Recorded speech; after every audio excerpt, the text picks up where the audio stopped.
जाने पर डॉक्टर के यहाँ जाते हैं कि साहब हमको देखिए दवा खा रहे लेकिन रोग नहीं जा रहा है। मृदा भी हमारी विगत 50 वर्षों से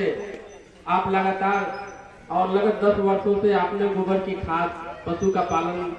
कम कर दिया है या बहुत आवश्यकता जिसके पास पड़े एक गाय 2 भैंस नहीं तो कोई ऐसा परिवार नहीं था जिसके पास एक जोड़ी 2 जोड़ी बैल नहीं हुआ करते थे, हल नहीं चला करते थे, तो उसका गोबर गौमूत्र कंपोस्ट बना के वो खेत में डालता था और उसका उत्पादन लेता था। लेकिन विगत 10 वर्षों से जो परंपराएं चली है,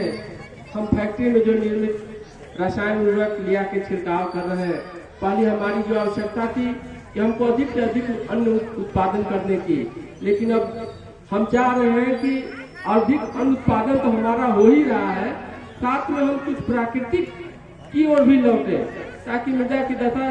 आने वाले जो 10 वर्षों में और ज्यादा बिगड़ी है, इससे अधिक होगा कि 10 वर्ष में आने के बाद आप 1 कट्ठा प्रति 3 केजी यूरिया दे रहे हैं, 20 केजी भी यूरिया देंगे तो मृदा की उत्पादक क्षमता खत्म हो जाएगी। जो हमारे लाभदायक जीवाणु मृदा में थे, आपने लगातार रासायनिक उर्वरकों का उपयोग किया, वो सारे जीवाणु मर गए। पहले खेत में खुदाई होती थी तो कहीं से न कहीं से केचुआ मिल जाया करते थे, लेकिन अब केचुआ खत्म, यानी किसानों का सच्चा मित्र किसी को कहा जाए तो केचुए को हम कह सकते हैं। तो मृदा की अवस्था क्या है? अभी वर्तमान में कम से कम 3 वर्ष में एक बार मृदा की बेहतरीन जांच आप कराएंगे। सिंपल नमूना लेने की सर ने विधि बता दी। किसान कौन सी फसल बोना है, कौन सी फसल बोए थे, उसका नाम, अपना नाम, चक नंबर लिख के और एक प्लास्टिक में 500 केजी मृदा आप केवीके में रखेंगे ताकि उसकी जांच हो जाए। हमारी मृदा में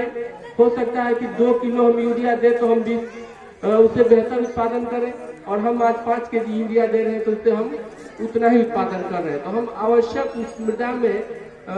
उर्वरक का उपयोग कर रहे हैं, और जिसको उसकी आवश्यकता नहीं है तो कम आवश्यकता के लिए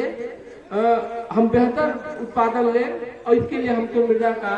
जांच कराना है और मृदा को हमको अपने स्वस्थ रखना है। कि स्वस्थ मृदा होगी तो हमारा जीवन भी स्वस्थ होगा, और मृदा जब स्वस्थ नहीं रहेगी तो हमारा रहन सहन खान पान ये भी सारी परेशानियां हमको झेलने पड़ेंगी। तो मैं अब अपने केवीके के वरिष्ठ साइंटिस्ट और अध्यक्ष का